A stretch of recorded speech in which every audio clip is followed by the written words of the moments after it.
For more great retail real estate content, like, share, and subscribe. Now let's move on to equipment. I talked extensively about working with a kitchen equipment contractor for your major items if you're a food service establishment. So for our purposes here, let's focus on the items that you will still purchase on your own. If there are small equipment items that your business will need, you just need to be mindful of any lead times and be sure to get your orders in on time. Think about all the items that you will need to conduct your business.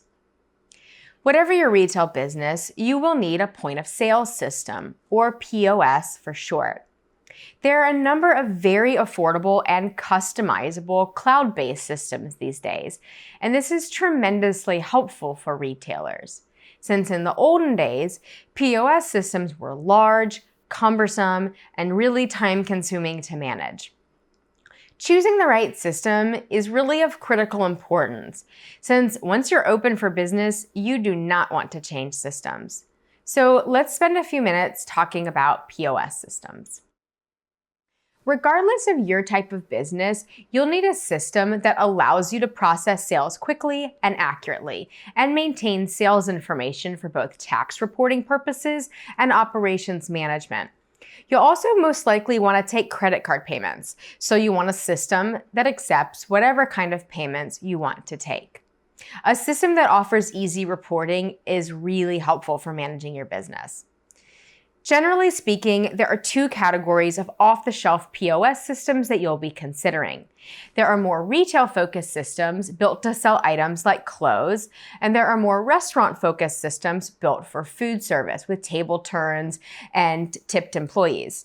If you're a small cafe or a juice bar, you'll likely fall somewhere in the middle, so just be sure to evaluate the systems thoroughly.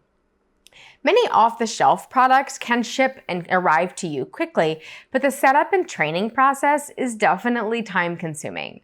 So I recommend starting the purchase process early, like 6 months or more prior to opening, because you'll want to set up, customize, and get familiar with your system at least 2 months before you open. You need a fully functional system that you know how to use before you start training your team. Now let's move on to signage. The second big piece of your work during build-out is signage.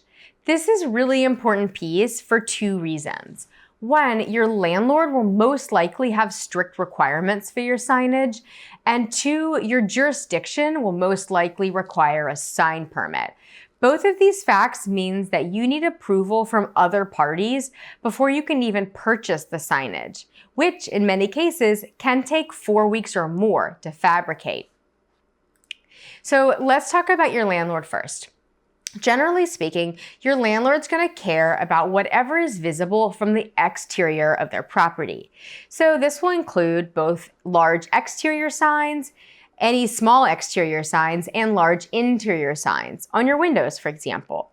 It's typical for landlords to include any design requirements for your signage in your lease, so nothing should come as a surprise. If you do have full creative license from your landlord, they still may want to approve your final designs before you go sticking anything on the side of their building. If you know that your sign will require electricity, you don't need to know all the details, but you do need to ensure that your GC knows to tell your electrician to run electric as close as possible to wherever your sign will go. Whether you're working with a sign fabrication company on illuminated letters or simply a sign painter, be sure to ask for shop drawings with clear dimensions and installation plans to submit for any approvals. This is typical for commercial spaces, so any professional sign company will understand what you need, and many will not begin the installation till they know that your landlord has signed off on it.